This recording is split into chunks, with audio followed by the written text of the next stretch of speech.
یہ آواز حق بلند کرنے کی کیا اخلاقیات ہوتی ہے؟ مطلب کبھی کبھی ایسا ہوتا ہے کہ آپ حق بات کرتے ہیں اور آپ تو خود بہت اس میں سے گزرے ہیں کہ آپ کی جان خطرے میں پڑ جاتی ہے.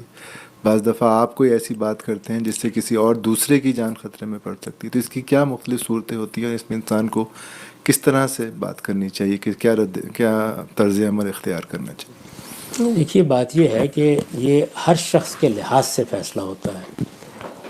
آپ کون ہیں، آپ کی حیثیت کیا ہے. اب ایک آدمی دین کا عالم ہے، اس کی ذمہ داریوں کی نوعیت بالکل مختلف ہے. ایک عام آدمی کی ذمہ داریوں کی نوعیت اس سے بالکل الگ ہے. وہ بہت سی چیزوں کے بارے میں خاموشی اختیار کر سکتا ہے. ایک رہنما اس سے چھوٹی چھوٹی چیز کے بارے میں بھی سوال کیا جائے تو اس پر ذمہ داری عائد ہو جاتی ہے کہ وہ حق کی شہادت دے. تو اس کا معاملہ ایسا نہیں ہے کہ آپ کوئی اصولی بات کہہ سکیں. حالات دیکھنے پڑتے ہیں، ان کے لحاظ سے آپ کو بات کرنا ہوتی ہے. دین میں یہ چیز بھی لازم ہے کہ آپ حکمت کا لحاظ رکھیں گے ہر حال میں. لیکن جس شخص پہ ذمہ داری عائد ہوتی ہے اس کو تو بہرحال اپنی ذمہ داری کو ادا کرنا ہے. جب وہ فیصلہ کر لیتا ہے کہ یہ میری ذمہ داری ہے، یہ میرا فریضہ ہے، تو اس کو یہ دلیل نہیں دی جا سکتی کہ اس سے دوسروں پر کیا ہوگا. یہ فیصلہ اسی کو کرنا ہے. وہی سوچے گا، وہی غور کرے گا. اس کو تو توجہ آپ دلا سکتے ہیں کہ آپ نے اس پر غور کر لیا، اس کے نتائج آپ کے بچوں کے لیے کیا ہو سکتے ہیں، آپ کے خاندان والوں کے لیے کیا ہو سکتے ہیں. وہ کون شخص ہے کہ جس نے آج تک حق کی شہادت دی ہو اور اس کے نتیجے میں جیل چلا گیا ہو اور بیوی بچے بیچارے بھوکوں نہ مر رہے ہیں. یعنی آپ اپنی تاریخ پر نگاہ ڈال کے دیکھ لیں. سوال یہ ہے کہ جب مولانا سید ابواللہ صاحب مودودی کو جیل میں ڈال دیا گیا، جب ہمارے ہاں بہت سے اکابر کو پھانسی دے دی گئی، یا امام ابو حنیفہ کے ساتھ ظلم زیادتی کا ارتکاب کیا گیا، تو اس کے اثرات ان کے خاندان پر نہیں ہوئے ہوں گے، ان کے گھر والوں پر نہیں ہوئے ہوں گے. تو یہ فیصلہ تو آپ کو میرٹ پر کرنا ہوتا ہے کہ آپ کی ذمہ داری کیا بنتی ہے. اور یہ فیصلہ کرتے وقت البتہ آپ ہر لحاظ سے یہ دیکھیں کہ کیا یہ بات کہنی ناگزیر ہو گئی ہے، کیا یہ آپ کی اخلاقی ذمہ داری بن گئی ہے، کیا آپ کی پوزیشن اور آپ کے منصب کے لحاظ سے یہ تقاضا ہے. اس کا فیصلہ اس میرٹ پر ہونا چاہیے. اس سے دوسروں کو کیا خطرہ ہوگا، دوسروں کے لیے ہر وقت یہ چوائس موجود ہوتا ہے کہ وہ اظہار برات کریں اور الگ ہو جائیں. کیونکہ یہ تو آپ اصل میں یہ اصول بنا رہے ہیں کہ مجھے کوئی کام کرتے وقت صرف اپنا حوصلہ نہیں دیکھنا، بلکہ اپنے گرد و پیش کے لوگوں کا حوصلہ بھی دیکھنا ہے. تو پھر تو دنیا میں کسی حق کی شہادت بھی نہیں دی جا سکتی. ذرا دے کے دکھائیے.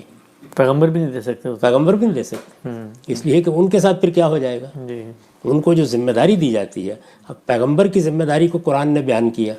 یہ بیان کیا ہے کہ یہ مسئلہ پیش آ گیا ہے، آپ کو کہا گیا ہے کہ آپ نے اس رسم کا خاتمہ کرنا ہے. اب دیکھیے نا سورہ احزاب میں یہ ذمہ داری پیغمبروں پر جب ڈالی جاتی ہے، ان کا کام اس میں لیت و لال کرنا نہیں ہے. آپ کا کام یہ ہے کہ آپ کو جو چیز کہی گئی ہے آپ کر گزریے.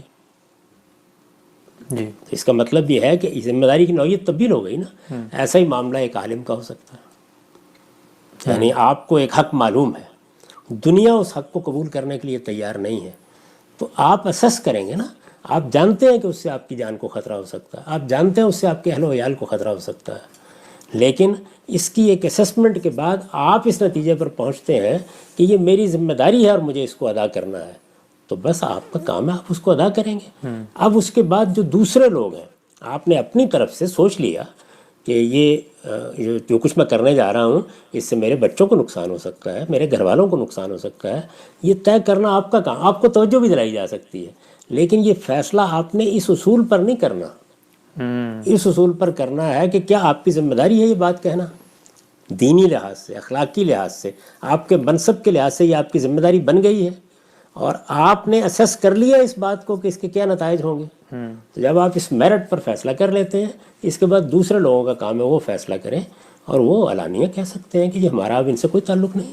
جی ہم سے اس میں جو پیغمبر کا اسوہ ہمارے سامنے ہے وہ یہ کہ اللہ تعالیٰ نے ایک مشکل کام کروانا ہے تو پھر پہلے اختیار دیا ہے ازواج مطہرات کو کہ اس میں سپورٹیو آپ نے رول ادا کرنا ہے، تو یہ اس کے لیے آپ کے اوپر ڈسپلن کرنا پڑے گا. نہیں کر سکتی تو پھر آپ کا اپنا رستہ. ہر جگہ یہی صورتحال ہے. آپ دیکھیں نا کہ آپ ساری دنیا کو سیدنا حسین کی عظیمت کی داستان سناتے ہیں، تو ان کے بارے میں کیا بتاتے ہیں؟ یہ کہ ہر موڑ پر جب انہوں نے محسوس کیا خطرہ ہے تو لوگوں سے کہا جانا چاہتا ہے چلا جائے. لیکن یہ فیصلہ تو انہی کو کرنا تھا.